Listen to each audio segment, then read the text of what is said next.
Boa tarde, bem-vindos à sessão plenária intitulada Clima, descarbonizar, mitigar. Welcome to the plenary session dedicated to climate change, decarbonize, mitigate, adapt.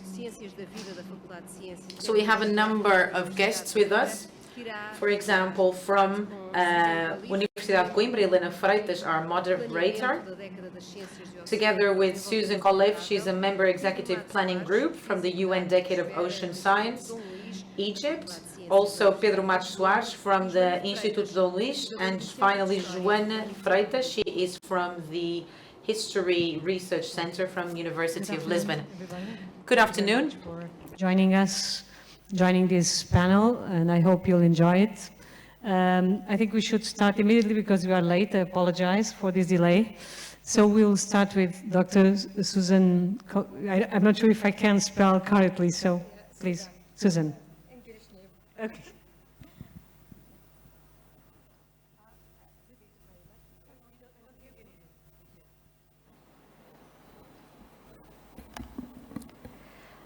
Thank you so much. Good evening, everybody. It's my honor to be here in this very, very interesting event. I am lucky, really, to participate in this event. And I would like to thank all body and organizer committee, and special thanks to FCT, Alina, and her team for kind invitation. Today, I think the objective message is that transform the traditional science for restoring our ecosystem. I will, as a member of the executive planning group of ocean science, I will share with you some messages about the ocean decade and our future of science. The outlines of agenda of this talk focus on two segments.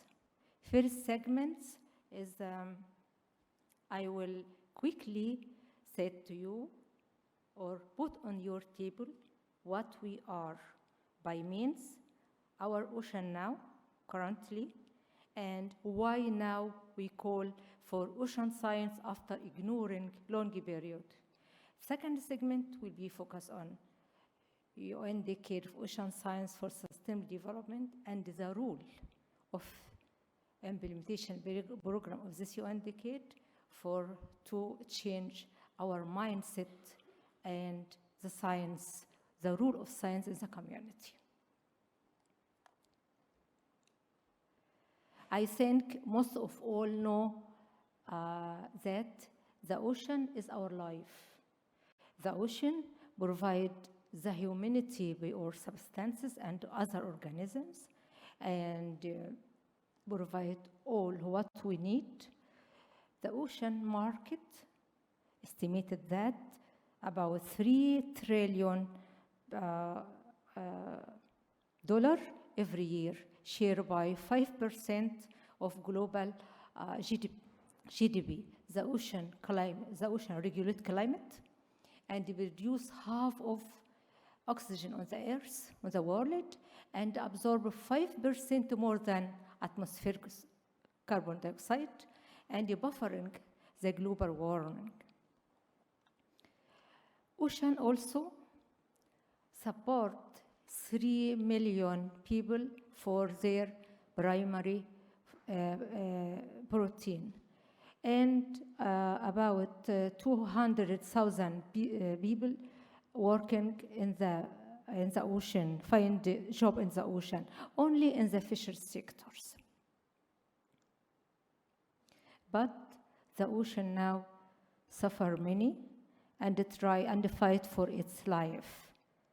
There is a big concern about the pollution, all kind of pollution, chemical, agriculture, solid waste, and the other. The most concern,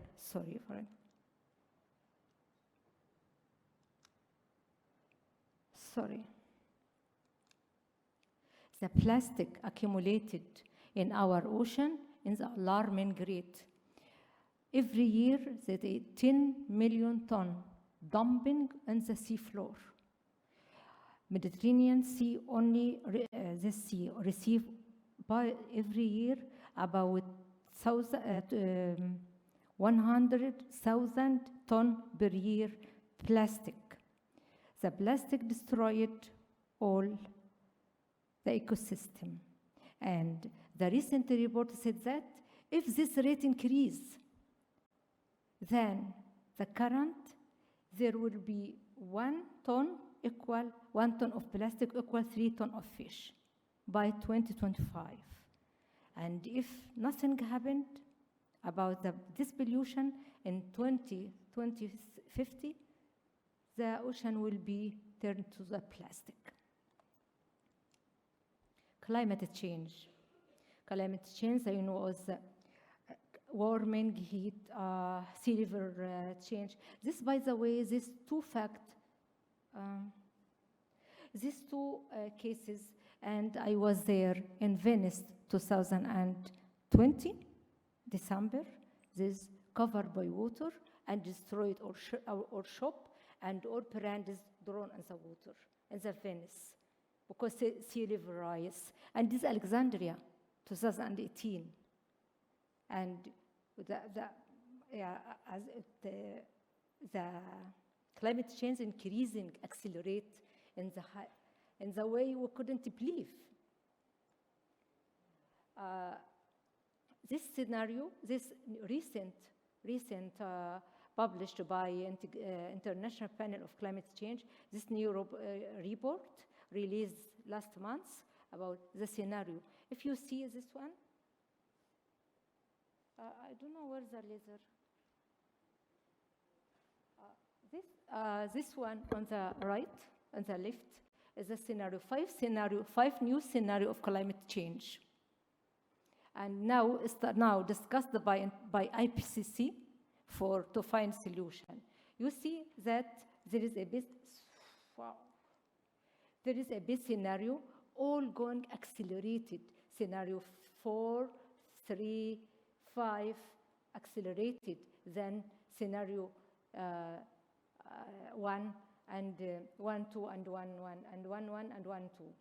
And this, I don't know what happened in the coming years, but the pollution and the climate change, increased acidification, over-exploitation of the biodiversity and the marine resources.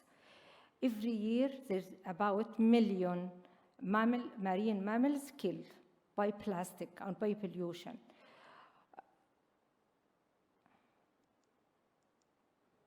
I wouldn't say there is nothing happened, but there is some program released by United Nations at 2015. All world met and met for the first time and share simple agenda of 17 SDGs.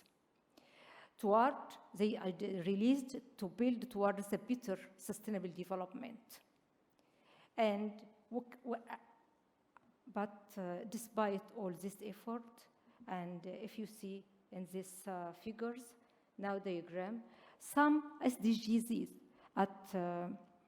implemented partially and some none haven't made any progress, like such as SDG 14, water underwater, life underwater. Even with this all significant, I forget that European Commission released 22 commitments against the pollution. One of them is the strategy for 10 years for plastic pollution. Despite all this effort, still sustainable development, still the sea at the risk. Also, if the world population expected to increase then, and this will be worse than current. So, now we are here.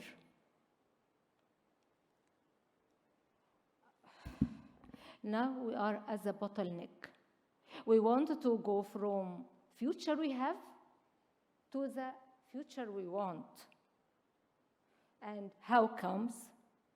We try to break this bottleneck and to go up. We need some faster car, plane, rocket, and we need some to carry us to up. How? I think now the role of science is now to achieving sustainable development, but not traditional science.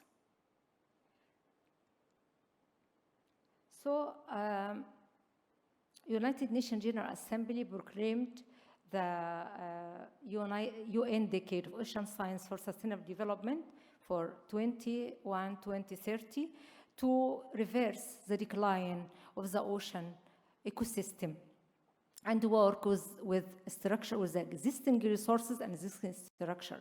The UN Decade of Ocean Science is considered the revolution of the science. He will fill the gap of the knowledge and deploy the transformative approach and he puts a plan to change the rule of ocean science and the rule of stakeholder. I will explain you on the next slide. This summary, this figure, to say that how can go from ocean we want, which I described, I explained for you now, with pollution, with climate change, to future we want. Ocean we have to future we want. The UN Decade is the notion of transformation. He will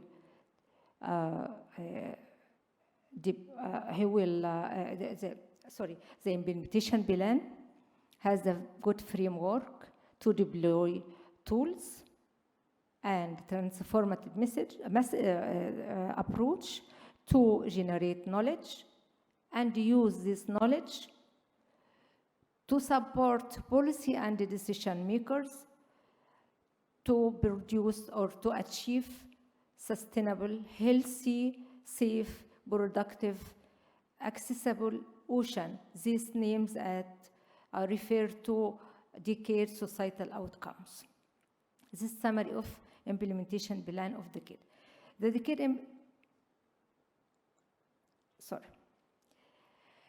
decade implementation plan has a good framework to work of all type of stakeholders. Start from science community, end by young scientists, end by and civil society. Work with all type of stakeholders. This process named co-design and scale up of all action, present action in any countries. And the concept of the main concept of the decade is equity. A decade will leave no one behind. We work with all countries and across our scale, across our geographies, across our disciplines. The ocean decade is the notion of transformation, as I said. How can go from future, from ocean we have to go to the ocean we want or future we want. We need science to provide solution for and motivation action. Observation system can provide us with transformative data system to be able to understand the past, work with the present, and forecast the future. The major knowledge gap and weak ocean literacy bring us to what we have now. I think the ocean literate society can easily to understand and support and implement sustainable action. And also, EPG noticed that during the drafting the implementation plan, most of the funding go only for research. and that bring us to what we have now. And we need to clear value chain leading to resources, all commitment. And also during drafting the implementation plan, we observed, we find that there is uneven capacity in the countries. Do you know, do you imagine that until moment, there is a country has no internet, can't access any internet until moment in the least developed country and a small island development state. And we put a framework, a good ambition framework to enhance this capacity. And the concept of decade is equity and inclusivity. Nobody wants to be back. We want all countries to be in the equal footage. Sorry. So I skip this because I vote for another session today.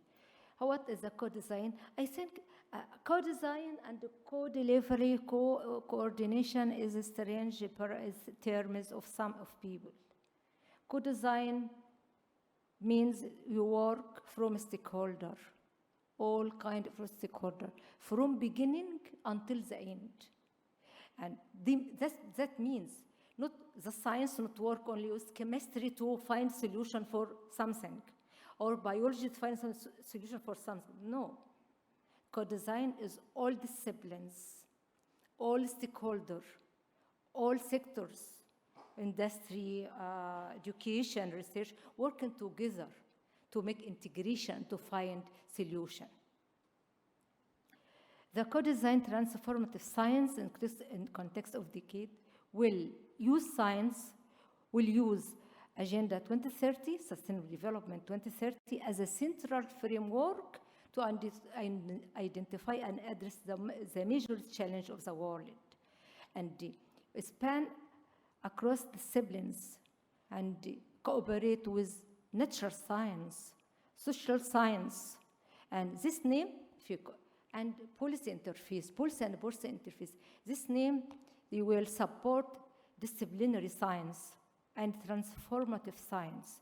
Disciplinary or interdisciplinary science means work with policy, scientists work with policy. This framework of the aim of the decade, and communicate and understand across societies and share open, available to all countries and all stakeholders. Strive for generation, geography, diversity, I said, gender empowerment, gender equity,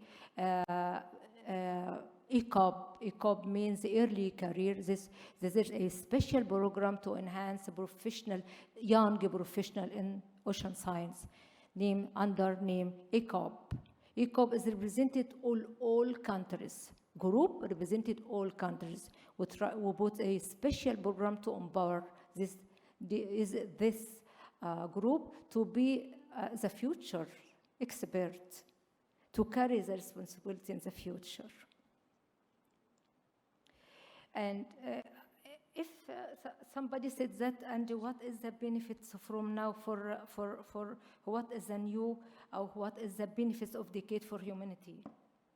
And I said that one example, decade will provide data, information, capacity to countries who already has blue economy agenda, like Africa, to implement, to fill the gap of knowledge, for emerging knowledge. And every occasion we discuss this issue. Last month discussed in Africa, has already 5 strategy for blue economy, and nothing happened until moment. Because the capacity, there is no institutional capacity, and capacity building for science, capacity building for technician, capacity building for all what a blue economy need. But blue economy is the way for all community to fight the poverty everywhere, and to find job and find money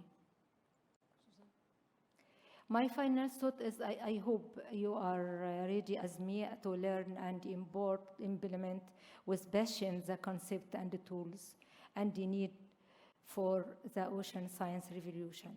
If you go, please, I invite you to go through oceandecade.org. You find the current call for action. There is the current call for action. Try to read, try and do something to support any sectors. You will find many opportunities to work with a community. Final, I would say the very important, rephrase the very important word of Albert Einstein. He says that different results cannot be expected if we keep doing the same things over and over and over. And that happens now. If you want to make some difference, we should try to implement another approach, not the same approach every year and everywhere. Thank you so much. Thank you. Thank you, Susan, for bringing us the oceans and the UN Decade for the Oceans, with which Portugal is fully committed. Thank you very much. So I think we'll leave the questions for the final. So please, Pedro, go ahead.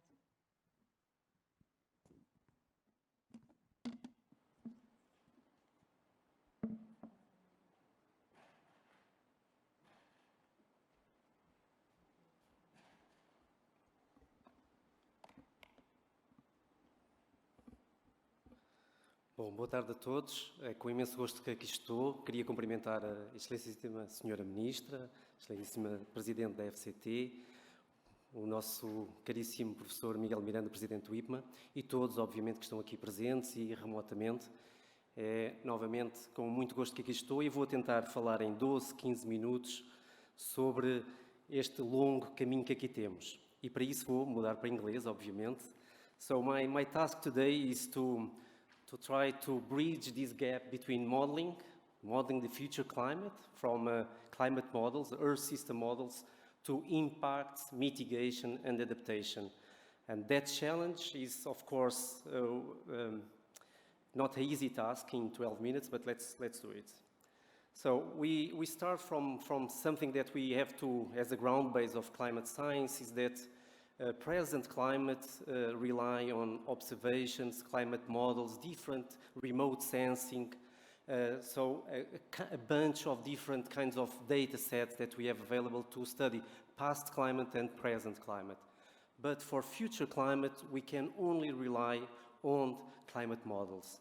Nowadays, we call them Earth system models because they engage all the kinds of components of the Earth system, and they have been trying to do this task of representing all these kind of processes, from biological, chemical to physical processes within all the components of the climate system, and of course the interaction between these components. And what is a climate model? Well, the idea is that we have a global grid, a 3D grid, that tries to represent in each grid all those processes that I was referring to. And the idea is that, of course, we rely on the supercomputers to integrate the evolution of climate, past, present, and future climate. Of course, we don't have infinite computational capacity, so we have like a kind of a typical grid of 100 kilometers on these models. So there are a lot of processes that are what we call subgrid processes that have some kind of physical approach, and that they concern more to local and regional climates. And the models, they have evolved immensely in the last 50 years. As you can see, in the beginning, the climate models were only atmosphere, and now they are, we have a laser, so now we have atmosphere, dynamics, land surface, groundwater, carbon cycle, ocean, sea ice. So that's why we call them Earth system models, because all the Earth system modeling, all the Earth system is evolving in an integrated way. I will show you some results from the recent IPCC report that was released last August, and first giving some attention to past and present climate. And as we know, if we look to 2,000 years, we are living in this kind of hockey stick warming. So we have a lot of climate variability. This is anomalies of global surface temperature. And what we see is that we have, of course, warming and cooling, climate variability, but what we are living now is this kind of very sharp increase of temperature, so away from what is climate variability. If we could look back, I don't have the plot here, to 1 million years, we would have like a lot of climate variability, but we wouldn't show this kind of pace of acceleration of warming. And something that is very important here at our right is how models represent this warming. So here, this kind of orange-brownish shading is all the integrations of the global climate models in the IPCC, in the assessment report 6, and in solid black line, we have the observations. In the orange line, we have the mean value of all these models. And what we see is that the models, they are very good representing this fast pace of warming.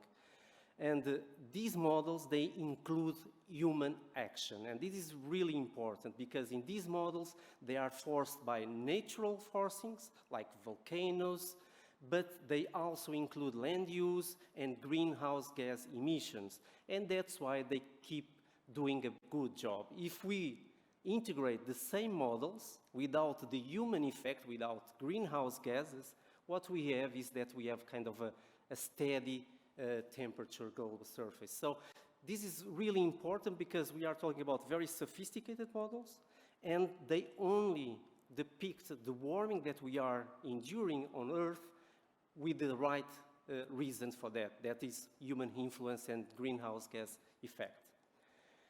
Looking to the future, if we look to the socio-economic pathways, what the SSPs, in the last IPCC, the researchers, they created a kind of not only an emissions pathway, but a rationale, a reasoning, a societal reasoning behind.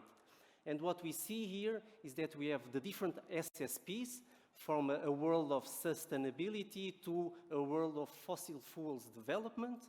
And of course, we have here the climate forcing attached with. So if we have a lot of sustainability, a lot of mitigation, we will have a small climate forcing. So we will be like trying to get Paris Agreement threshold. If we don't mitigate, we will have this very, very enhanced climate forcing. So a world that will warm very fast. And what we have here is that the time series of the emissions related with these SSPs. So that's our base for looking at how society will look with and without mitigation. And this is very important here. So if we look to the temperature change linked to these SSPs, we have completely different realities. So if we look to the SSP1 2.6, that is the one that it's like the aim of the Paris Agreement, we see that we have under 2 degrees of warming at the end of the century. But if we look to the fossil fuels development, the SSP5, we have almost 5 degrees. So we are in completely different global surface warmings, but what worries us is the impacts and the extremes linked to these warmings. Something very important is, let's look to this regional rivalry scenario that is so actual in these days because of the war and because of these blocks in the world that are forcing our world to this kind of scenario of regional rivalry. There we are projecting 4 degrees of warming.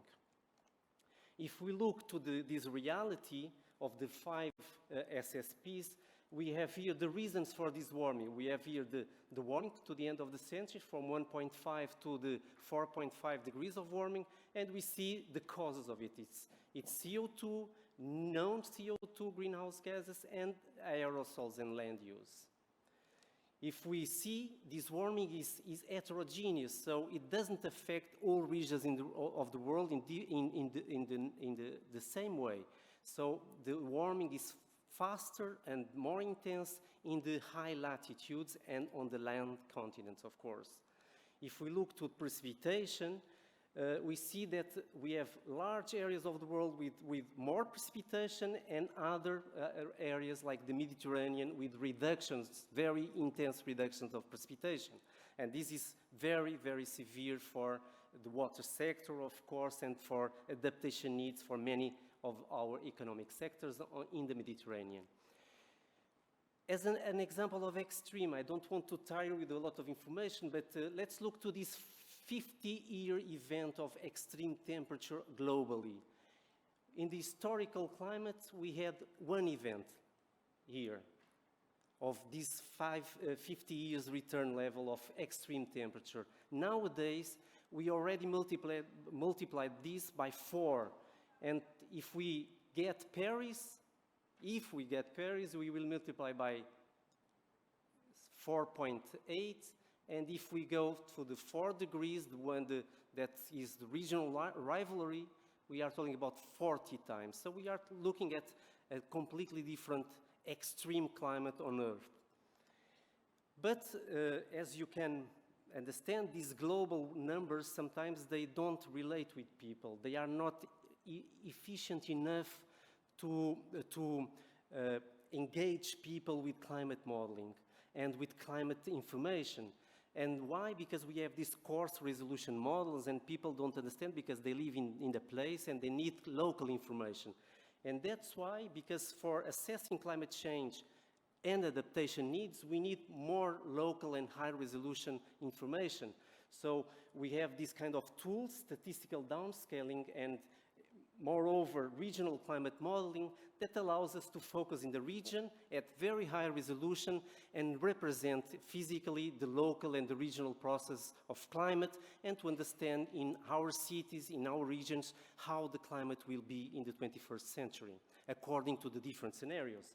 And that's what we do in the Faculty of Science.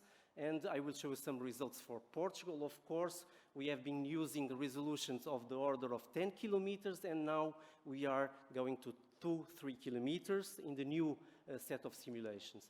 And here the aim is always to characterize climate change signal in the region for different meteorological variables. And we have always in our mind that we don't use our simulations only. We belong to international consortia, so we go with our international partners to get the newest and the highest resolution regional climate simulations available. We extensively evaluate these simulations, we rank the models, and we build we build the multi-models ensembles that give us an idea of what is the best climate projected and the uncertainty associated. And then, yes, we can assess climate change and the impacts and adaptation needs. So here, as an example for Portugal, here we have for the RCP 8.5, the high-end scenario.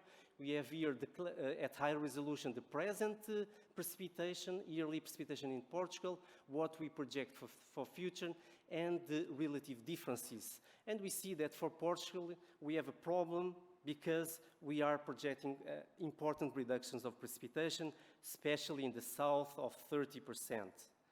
If we look to an extreme that worries a lot people in Portugal, heat waves, extremes of temperatures. If we look for the number of heat waves in historical climatology, we usually had like 1 heat wave per year in Portugal on average. And what we project for the future, according to this scenario, of course, is that we will have like 6 heat waves inland. And the duration, we can have durations, maximum durations of 45 days. So this is a big leap on the occurrence and the intensity of heat waves. And of course, we have to go back and see what's the difference with the different scenarios, because to know, according to the world's evolution, what we will have to be prepared to.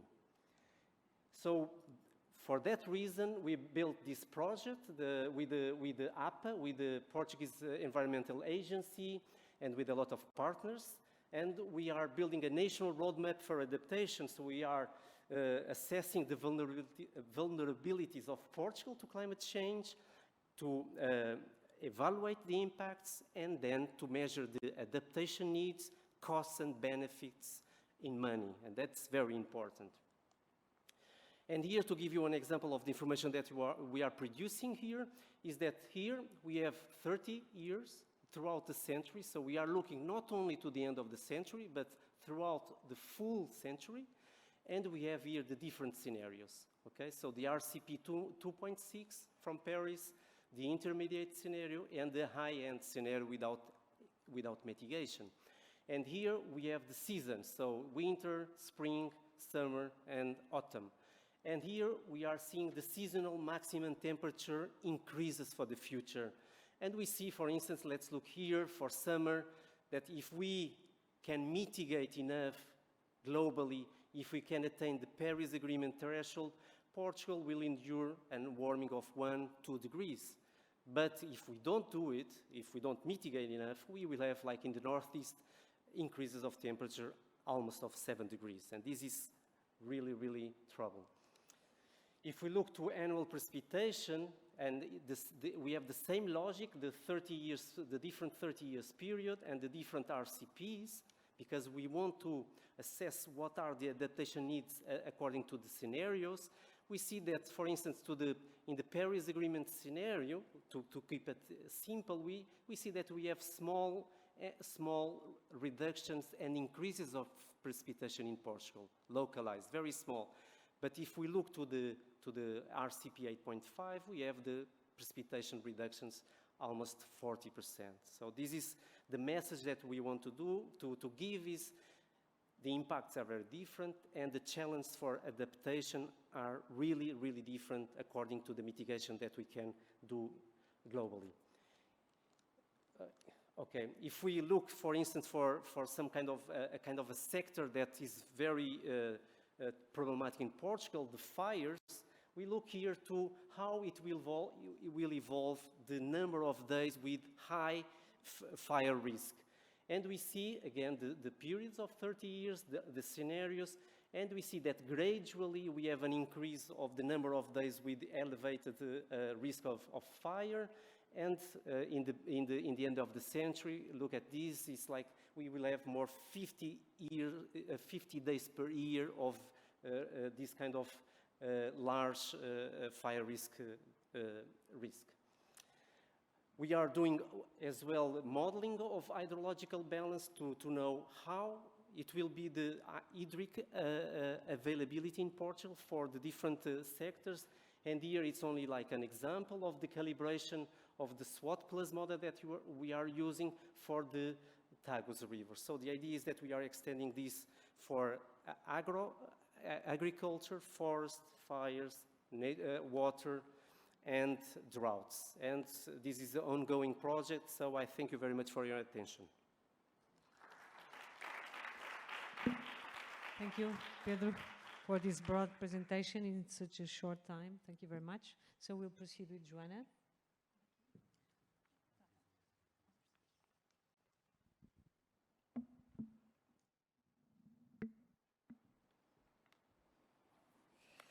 Boa tarde a todos que estão presentes nesta sala e aqueles que estão a assistir online.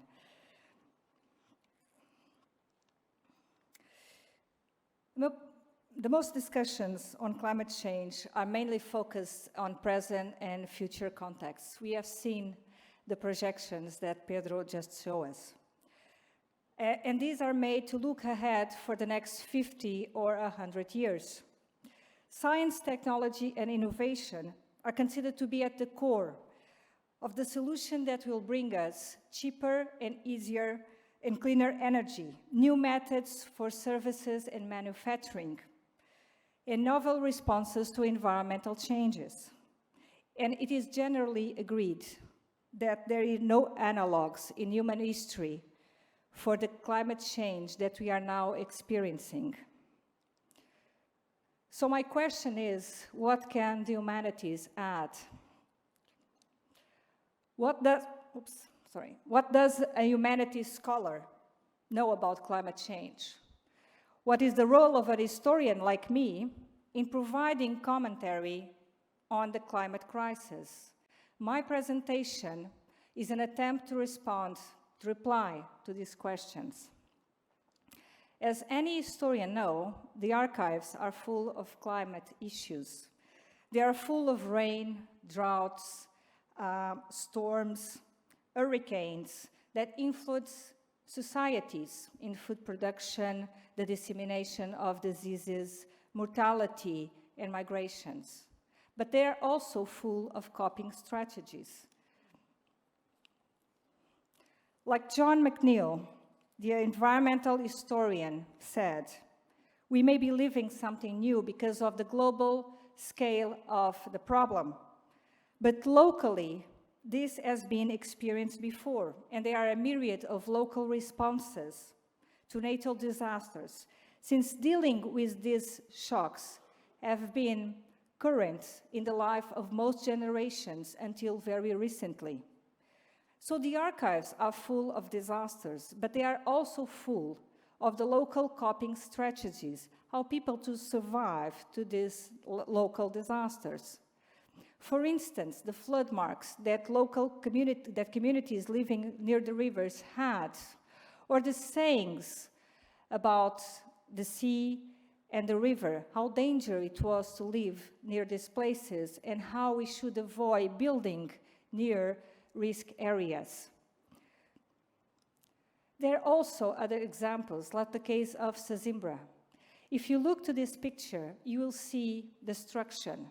But this is not just destruction here. This is a photo of Sesimbra after the windstorm that hit the Portuguese coast in the winter of 1941. There was no warning. But in spite of that, the fishermen of Sesimbra knew what to do.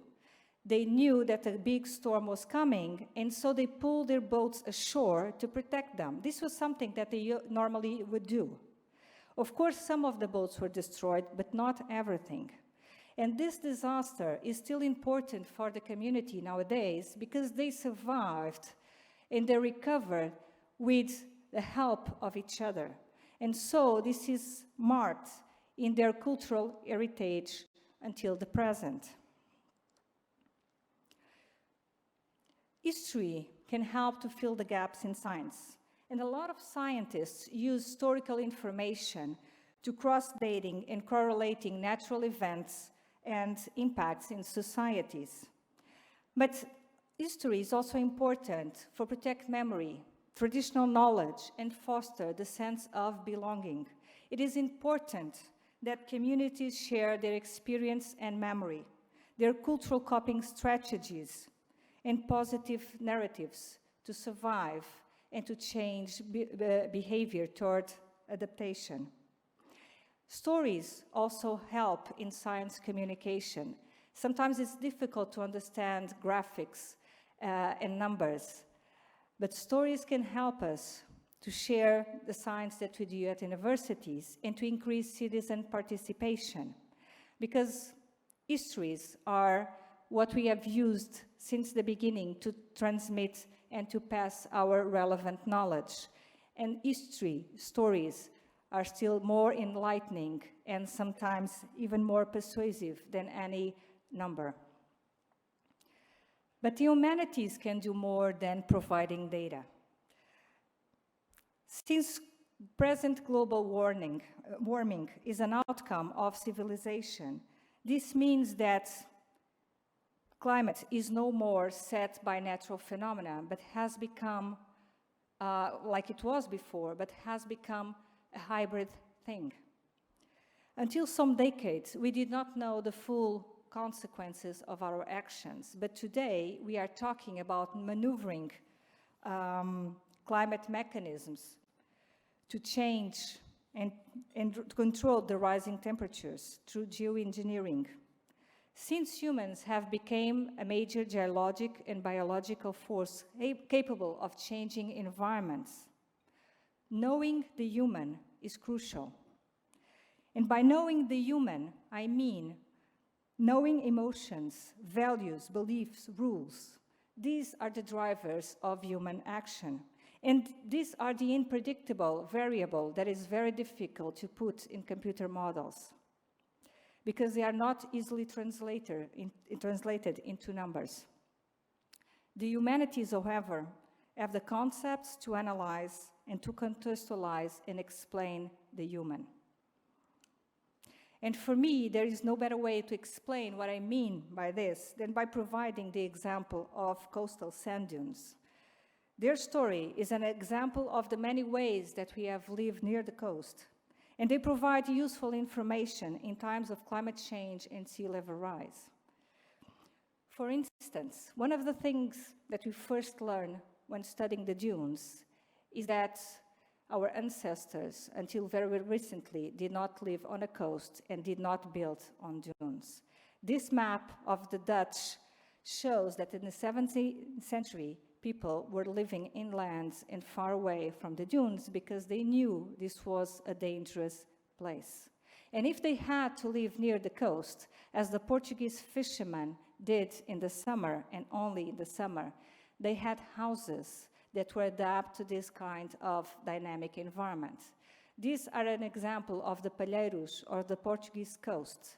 Houses built on wood, on stacks to allow the passage of water and sand, and that were movable. They were changed according to the changes of the coastline, so they wouldn't be destroyed.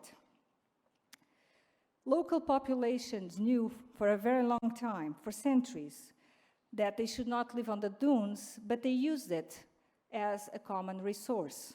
They used to graze cattle in the dunes, to hunt, to collect wood, to collect grasses for thatched roofs, mats and baskets. But living with the dunes posed many challenges. During the Little Ice Age, a cold period between the 14th and the 18th century, there was a storminess, an increase in storminess and strong winds that blowed the sand and set the dunes active and transgressing inland. This means that we have a lot of stories about villages covered by sand and agricultural fields that were lost to the dunes. But there are also strategies to survive, to this. This is the case of the churches of Soulac in France. The church here that you can see is the Church of Old Soulac, a village that was covered by the dunes in the 18th century. This huge church was completely covered by sand. So the inhabitants of Soulac moved the village some kilometers inland, and they built a new church in New Soulac.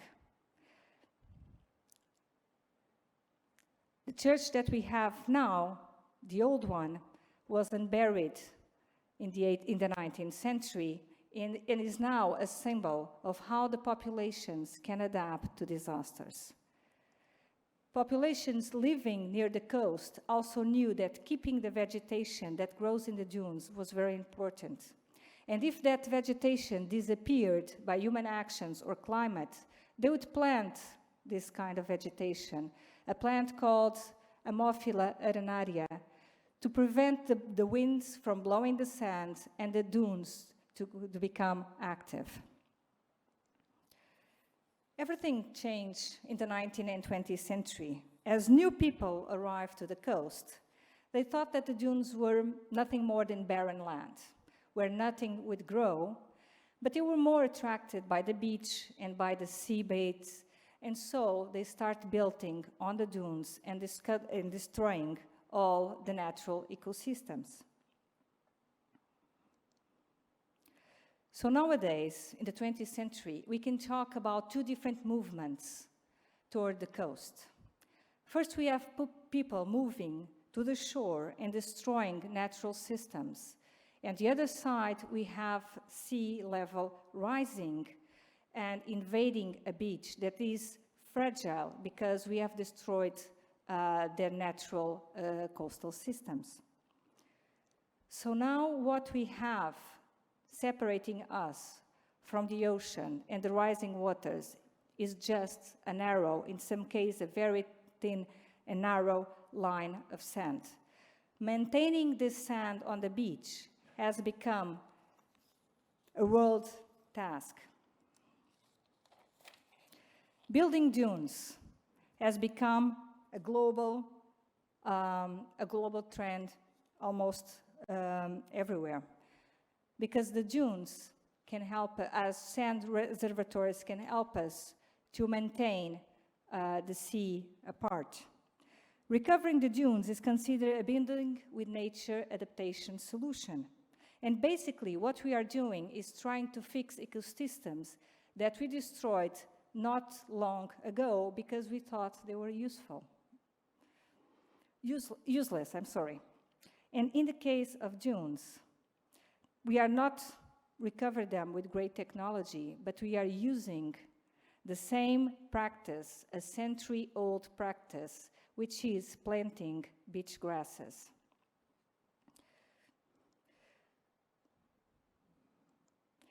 To look into the past is a way of broadening horizons, a step ahead from the short-scale views that dominate the mindsets.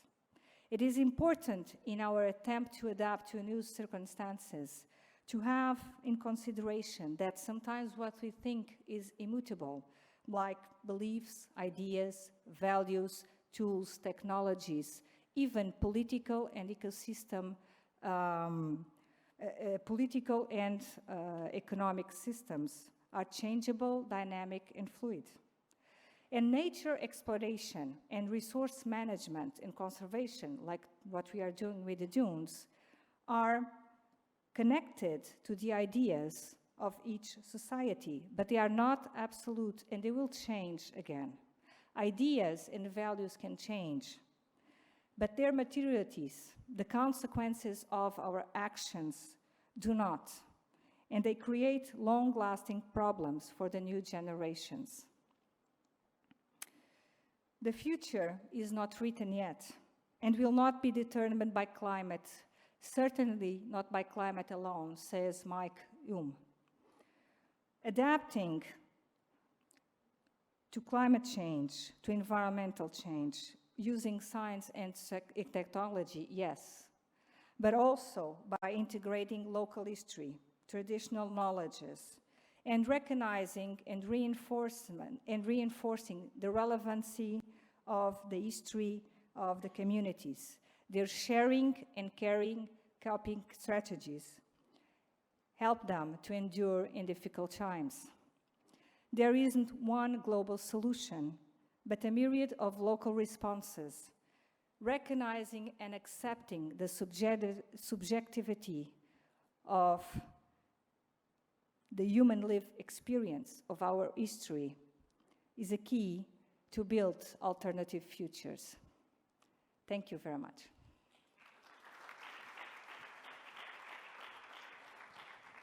Thank you, Joanna. The surname is just a coincidence. we share the surname. So thank you very much for bringing humanities and to bring dunes, which is one of my favorite ecosystems. By the way, you know this plant, Ammophila renaria, that she showed us that we have in our dunes, as she said, is used for centuries or even thousands of years, because this plant prevents the sun to climb and to grow, because the plant itself, it's a nature-based solution. The plant grows with the sand accumulation, and it can grow like 20 centimeters per week.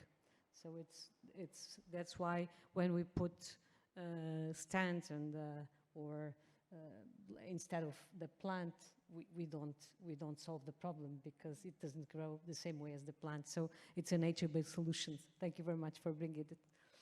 So we had 3 fantastic presentations, and we don't have much time for discussion. I know that we have then half an hour. So no, we don't have half an hour. We have half an hour? No, still? Oh, that's good. I thought we had less.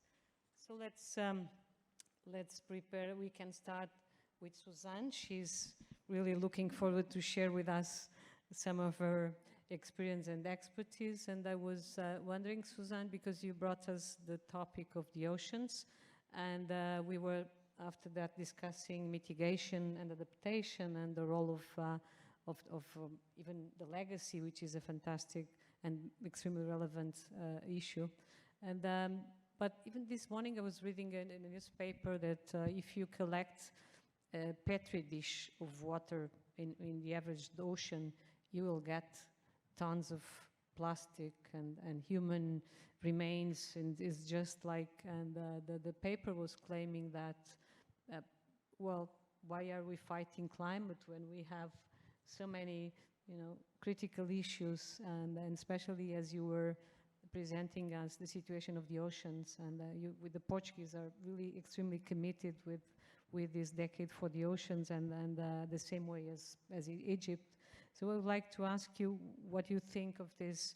Is it still possible? I mean, can we have a global program really to solve this situation of the oceans? Is it still possible? Thank you so much for this. I am happy really again to here with you again, but I'm also present a summary because I thought that my time is so little, 20 minutes also, but I wanted to discuss more with you about our ocean and to make some integration between both presentation and what I present, because it's important to make some integration between others. I just answer you about the plastic or pollution. As I said, our sea is a fight for its life, and the pollution increase every day, every year, without any regulation or any plan to stop this pollution. But I think we begin with the European Commission. I still said about European Commission strategy of healthy Mediterranean. They put money to help countries to train community, civil society to clean the ocean and for recycling.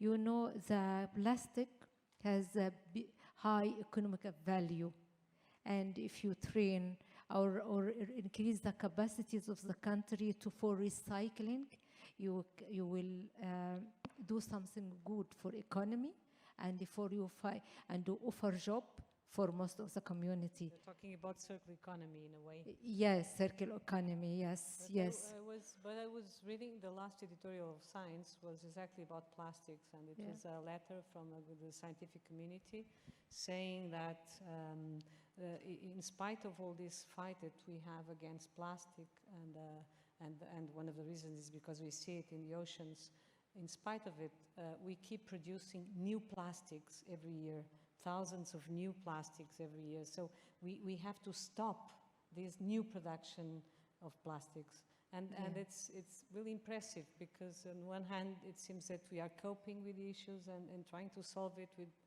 global policies, but on the other hand, we keep producing new. So it's like Yeah, you are right. If you say the example from France, and France had the strategy to produce single-use plastic, and all plastic is available to recycling, and yes, and they now succeeded to make circulation, make recycling of about 40% of the plastic which accumulated in their shore. This is very important issue, and also South Africa. South Africa has a big program for recycling or for clean the ocean from plastic. And do you know what is dangerous from plastic? Not only accumulated on our shore and make wrong or bad view or something like that, is the degradation of the plastic. Yeah. Do you know 1 of 7 tons of plastic degraded to be microplastic. And until moment, the research or the science ignored what this process of microplastic, and the microplastic affect the microorganisms than the fish, and it harm our ecosystem. Thank you, Susan. I think we'll have a second round just to go to Pedro. You have a microphone. You gave us this global picture, and plus you gave us also the situation in Portugal, and it was really clear.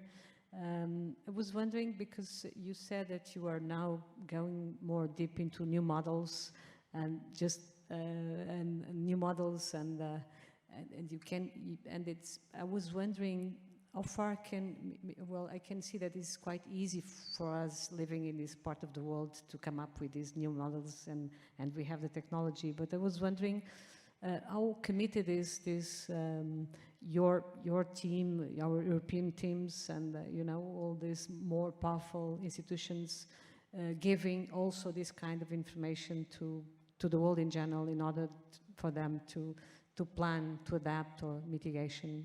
I would like to have your idea on that. Thank you very much for the question, Elena. Well, in fact, the scientific international consortia that work on climate modeling, they are for 4 decades very engaged with producing this information, and of course to reaching out the decision makers. Of course, these 4 decades were made of different realities, because in the beginning, like 4 decades ago, most of the politicians, most of the decision makers, they were not very aware and not very engaged with climate action. So that's reality. So I have to say that in the beginning of this process, there was some kind of gap, an important gap between the scientific community that was producing this information globally, at different continental levels, and also at a national level.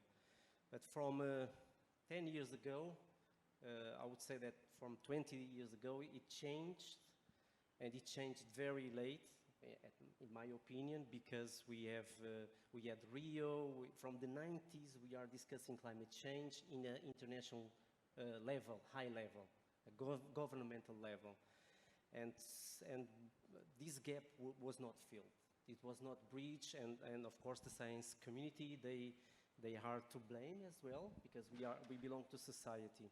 But recently, in the last 10 years, I think the climate community and the scientists, the researchers, they engaged with different ways of communicating climate change, climate threats, adaptation needs, and mitigation needs.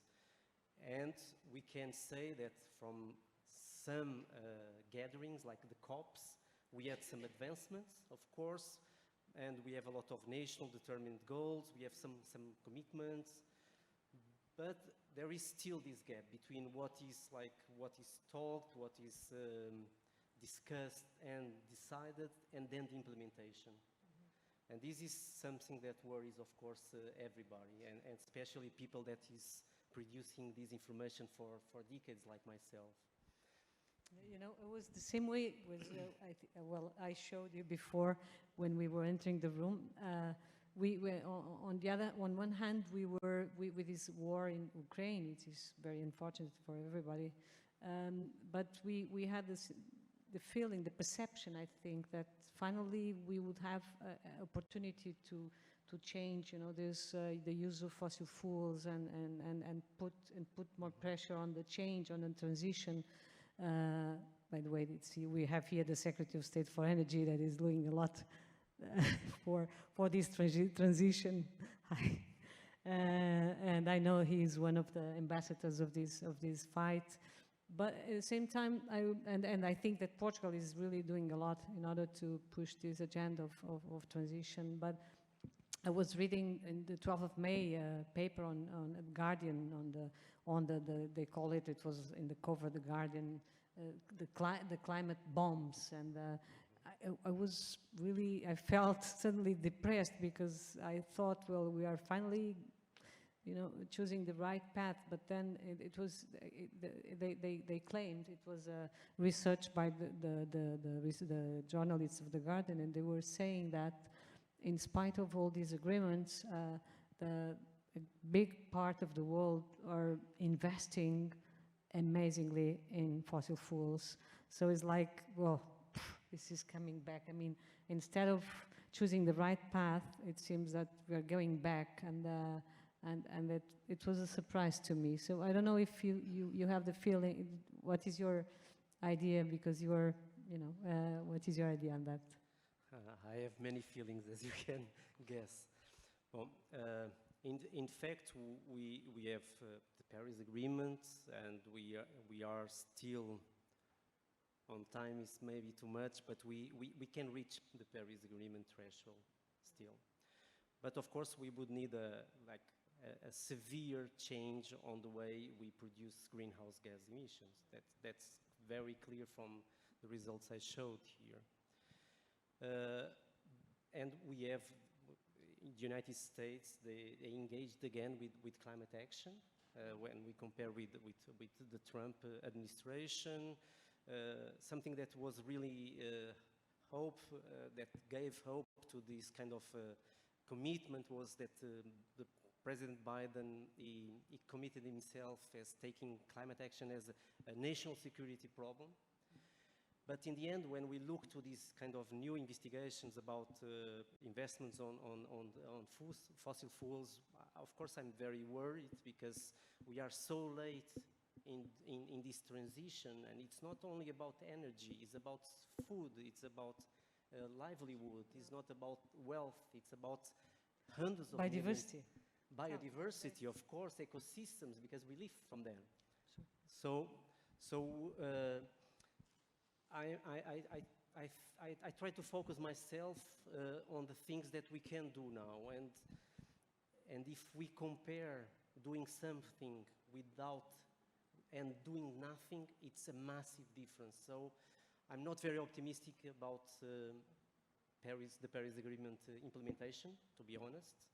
So I think the world is going through some kind of transformation that is really, really worrying, this regional rivalry world that I showed here.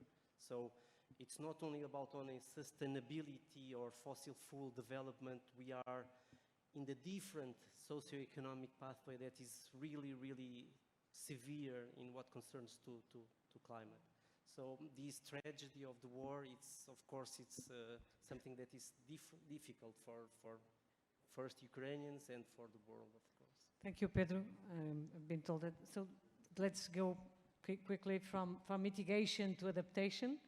And I would like to ask Joanna, because she brought us a very interesting and demanding and really needed topic on how to involve and have more humanities and people in this process. And I really liked but I would like to, what do you think is, I mean, because it seems like we don't learn from history, or what we keep saying, we don't learn, so we keep doing the same kind of mistakes.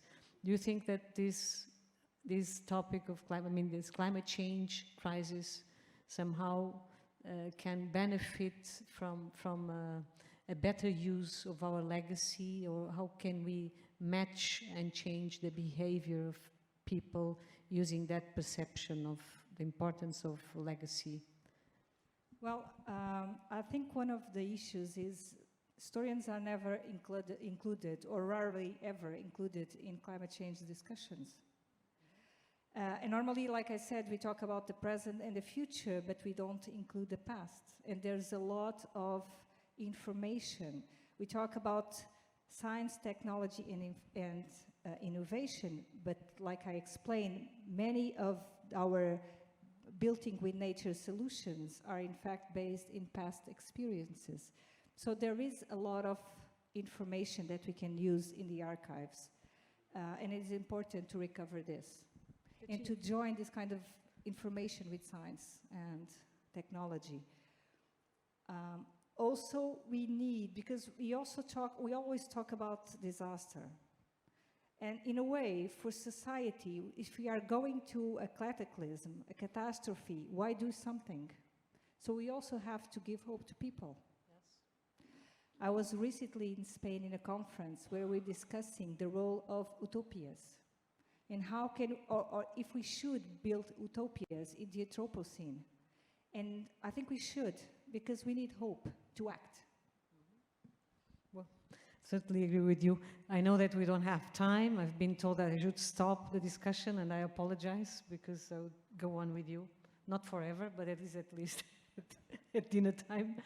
Well, thank you very much for attending this session. We have with us now the Ministry for Science, and thank you very much for being with us. And of course, we have João Galamba, our Secretary of State for Environment and Energy. It's a pleasure to welcome you in this session. I know that you've been doing a tremendous job in this transition and investing in all the solutions that we can have. So I'm sure that you have a lot of arguments to share with us. So thank you very much for joining us today.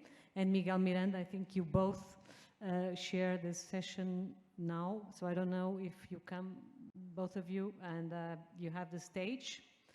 And we just leave it. Thank you very much for being with us.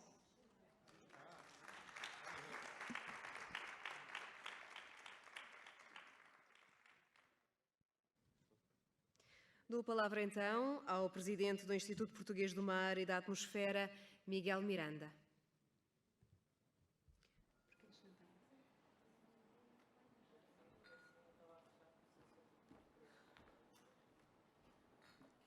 Bem, boa tarde a todos. Senhora Ministra, Sr. Secretário de Estado, são aliás duas das minhas tutelas. É um prazer estar convosco e eu queria só aqui juntar um conjunto de notas, no sentido um bocadinho ao contrário do que foi dito até agora, como aliás sabem que é o meu costume. Portanto, o meu problema é dizer o que é que a ciência não tem feito e que tem que ser feito para poder apoiar a decisão nos próximos anos.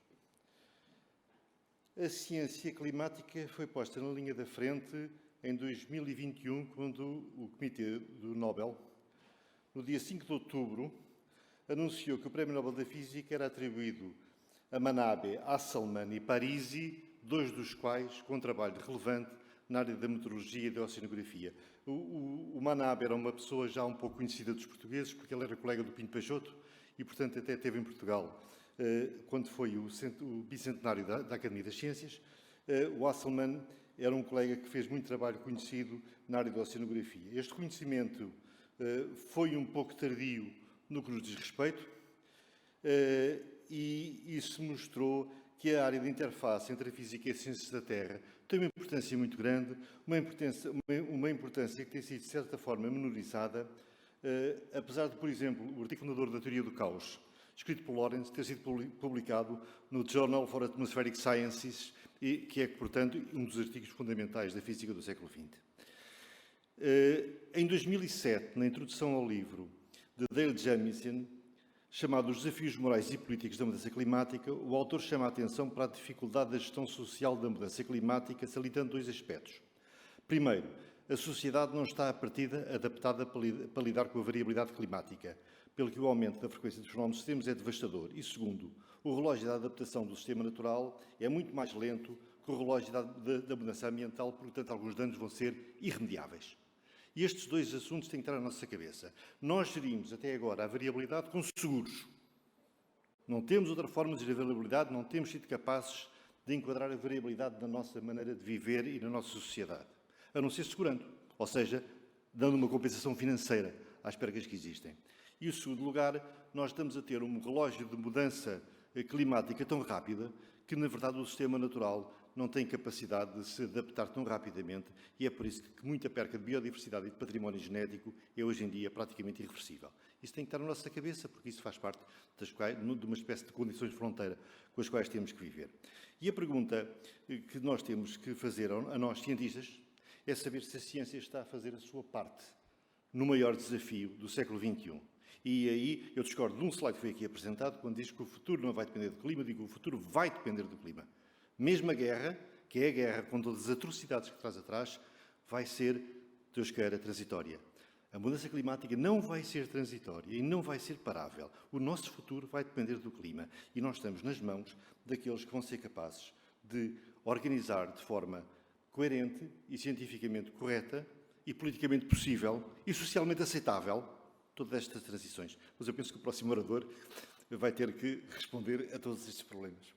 Em 1963 foi quando Smagorinsky publicou o primeiro modelo que se pode chamar um GCM. O Pedro já falou do que era um GCM e essa primeira experiência numérica foi publicada como exatamente isso, um chamado modelo de circulação geral, ou GCM, e ao longo das últimas décadas, de 5, 6 décadas, estes modelos foram se sofisticando, foram tendo cada vez mais capacidade explicativa, mas atenção, muitos dos seus problemas iniciais mantêm-se exatamente da forma como nasceram. Em 2013, Stevens e Boni, no artigo The Science, chamaram a atenção que o aumento da complexidade dos modelos numéricos, que permitiu alargar o âmbito das questões científicas que endereçam, foi bastante menos sucedido no que diz respeito à diminuição da incerteza das previsões.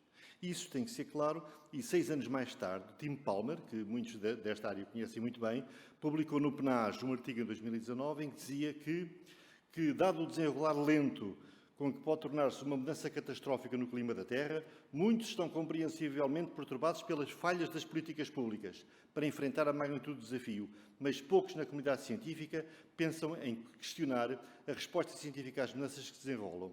E, no entanto, a comunidade científica continua a fazer a sua parte da melhor maneira possível. Nos domínios que podemos ter a maior influência, pensamos que não. E, portanto, Palmer e Stevens citam em particular 2 limitações importantes. Mesmo depois de ajustados para a irradiação no topo da atmosfera, as comparações de modelos que o Pedro mostrou, os modelos têm ainda uma imprecisão que é da mesma ordem de grandeza da mudança que estão a determinar.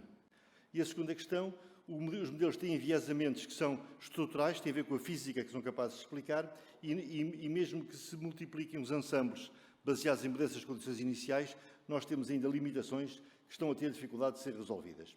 Algumas destas limitações foram já ultrapassadas nos modelos do Assessment Report número 6, mas para muitas aplicações-chave que requerem a produção de modelos climáticos regionais ou para avaliar mudanças em larga escala de processos de pequena escala, a atual geração de modelos ainda não é capaz de o fazer corretamente.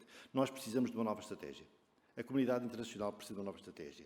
E é por isso que é preciso encarar de uma forma decisiva a capacidade e os recursos necessários para sermos capazes de modelar o clima da Terra numa escala e numa resolução que sejam compatíveis com a capacidade e a possibilidade de decisão dos decisores políticos.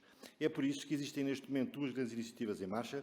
A primeira é o Extreme Earth, que é dirigido pelo Centro Europeu e que tenta endereçar o problema a 1 km de resolução dos fenómenos extremos. E a segunda é a chamada Digital Twin Earth, dirigida pela ESA, que tenta endereçar o problema dos sistemas, digamos, de multidisciplinares de modelação da Terra. E nós aqui chegamos à questão final, que é da responsabilidade dos cientistas e da responsabilidade dos cidadãos. E existem as duas. Uma das grandes limitações à ação dos responsáveis pelas políticas públicas prende-se com o facto de nem todas as ações necessárias serem de custo social nulo. Muitas ações necessárias têm um custo social elevado e aqui as ciências sociais têm um grande papel a desempenhar e as políticas sociais têm um grande papel a desempenhar. Nem todos os setores sociais têm a mesma fragilidade e há alguns que podem ser fortemente afetados por estas mudanças e também podem ser afetadas pelas medidas para diminuir as mudanças. Isso tem que ser compreendido, porque se não compreendemos isto, nós vamos dividir a sociedade ao meio entre aqueles que, de uma forma mais ou menos confortável, pretendem acelerar as mudanças e aqueles de uma forma menos confortável têm dificuldade em aceitá-las. Vamos ter situações de emergência e vamos ter muito poucas ferramentas para as gerir melhor do que o julgamento humano. E lamento informar-vos, mas o julgamento humano é muitas vezes uma má forma de nós sermos capazes de gerir situações de emergência. E isso leva-nos à questão da história, que uma colega há bocadinho falou, e que mostra a história é muito importante num aspecto que também tem que terem atenção. Nós precisamos de estudar os fenómenos históricos, precisamos desenvolver ferramentas sofisticadas de apoio à decisão em situações extremas. E essas ferramentas têm que ser mais inteligentes que nós. Nós precisamos ser capazes de fazer instrumentos mais inteligentes do que as pessoas que os estão a desenvolver, e é por isso que a utilização no processo decisional de machine learning é completamente indispensável e tem que ser desenvolvida com mais vigor. Tem-se falado muito da responsabilidade social dos cientistas E a mudança climática é seguramente uma área em que a nossa responsabilidade é particularmente importante. Nós temos que fazer mais, temos que fazer melhor e temos que alertar os decisores para a necessidade desta ser mesmo uma área prioritária. Isso é mesmo uma área em que é preciso atrair para ela os melhores dos melhores. Mas também temos que chamar a atenção que existe a responsabilidade científica dos cidadãos, que tem que ser cada vez mais parte ativa no sistema de monitorização física, química e biológica do sistema terrestre. Nós precisamos de nos estar preparados para assistir a fenómenos meteorológicos, oceanográficos ou ambientais que nunca foram vistos antes. Temos que colocar isto na nossa cabeça. Vamos assistir a situações que nunca deparámos na história, porque o clima que estamos a criar nunca existiu na história.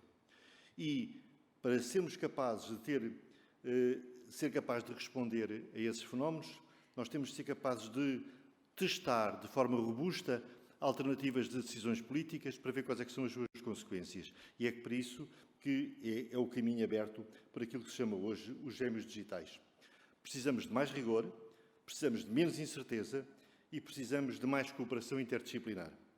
É por tudo isso que nós vos convocamos a todos os que estão a seguir, em particular, esta iniciativa. Todas as organizações são bem-vindas, todos os esforços são necessários e todos os talentos são decisivos. E quando falamos do clima, o nosso laboratório é o mundo. Obrigado. Para encerrar a sessão, dou a palavra ao Secretário de Estado do Ambiente e Energia, João Galamba.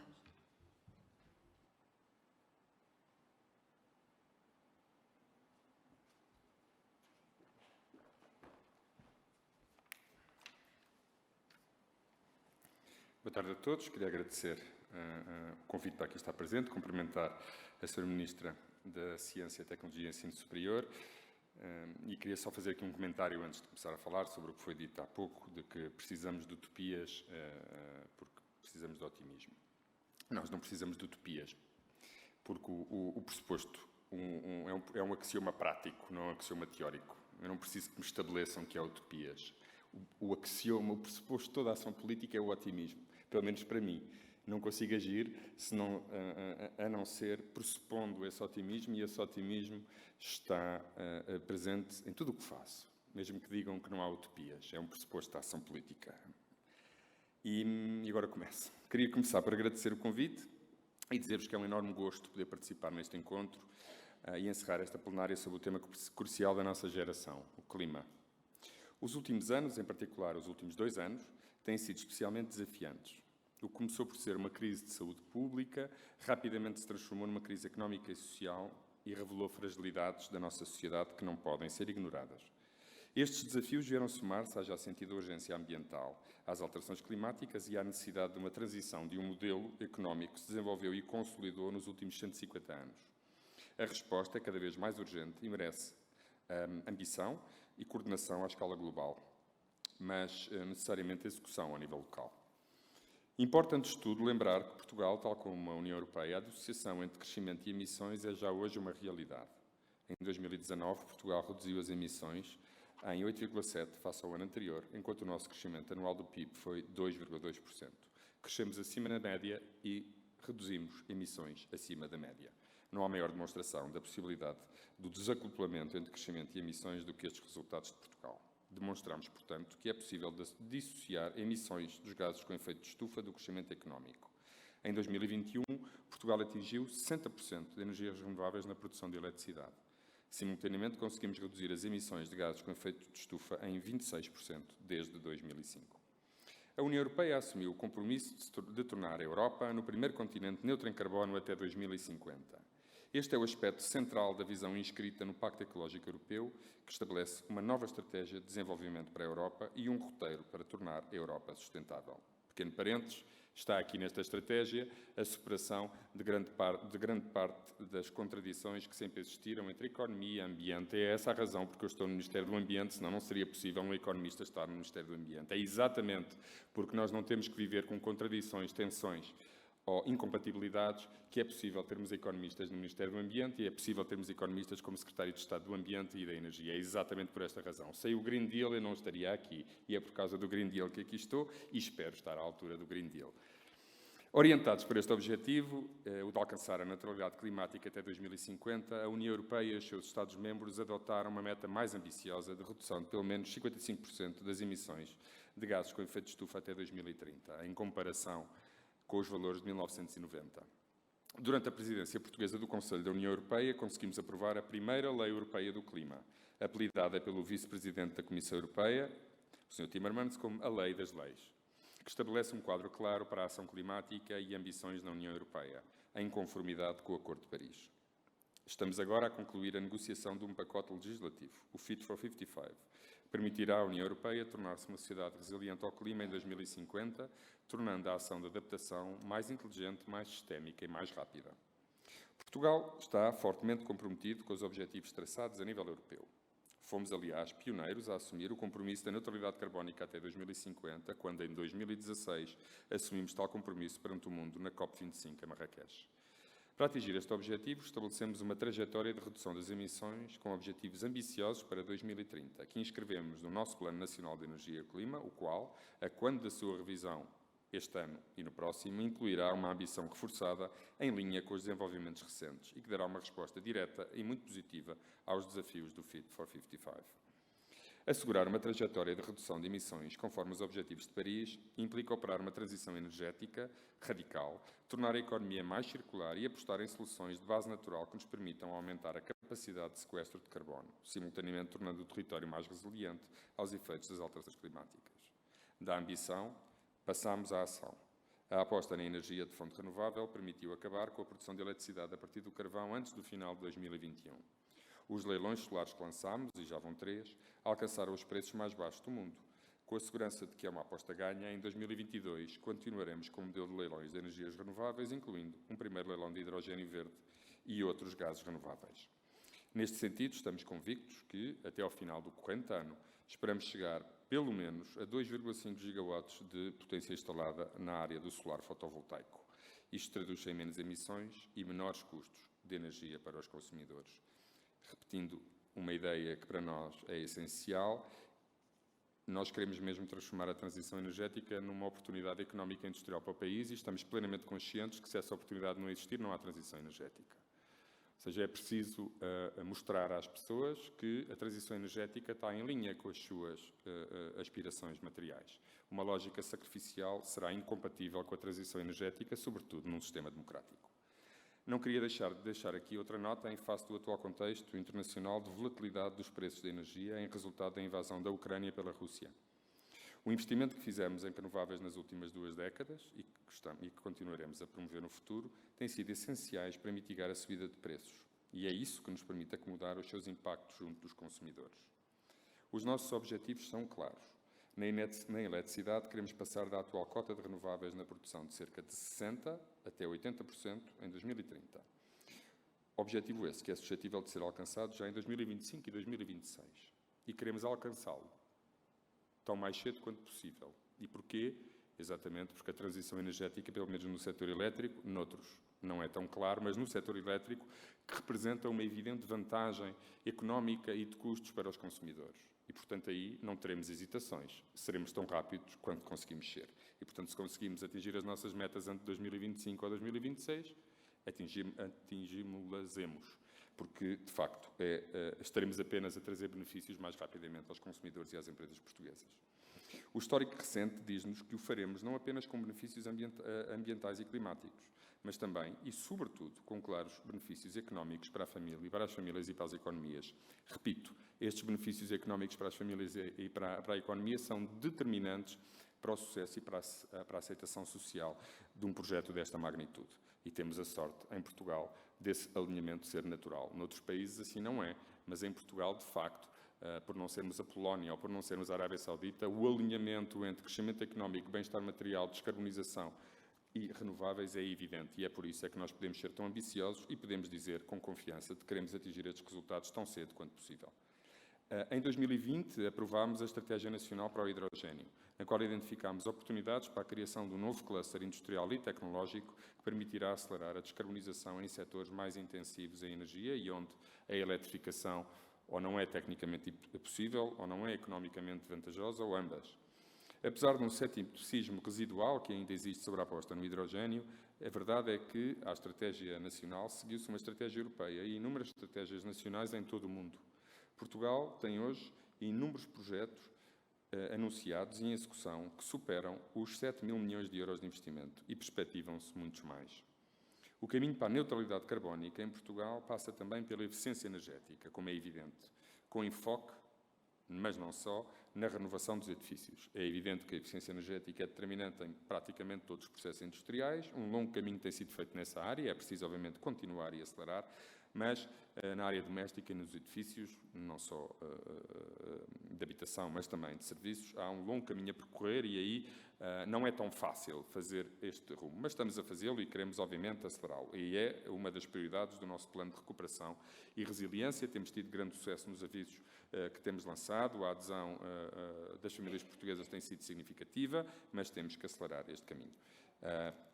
E aí, já agora, a área de investigação da Sra. Ministra da Ciência também é muito importante. Todas as questões em torno dos materiais são determinantes para qualquer intervenção robusta e verdadeiramente transformadora nos edifícios. E não só. Já agora, a área da Sra. Ministra é essencial em todas as áreas da energia. Destaquei agora aqui apenas os edifícios, mas precisamos muito da ciência dos materiais em todas estas áreas, porque grande parte dos problemas de custos resolvem-se exatamente com outro tipo de materiais. Então, na área da energia é determinante. Basta pensar no grande debate em torno dos eletrolisadores e do uso excessivo da platina e da procura de outros condutores. Agora até já pareço um engenheiro, já falo destas coisas, mas é uma área muito importante e obviamente que aqui as sinergias entre o Ministério do Ambiente e o Ministério da Ciência são determinantes e o futuro do país e o sucesso destas políticas dependem dessa articulação, que tenho a certeza que será frutuosa, como tem sido até agora e será certamente no futuro.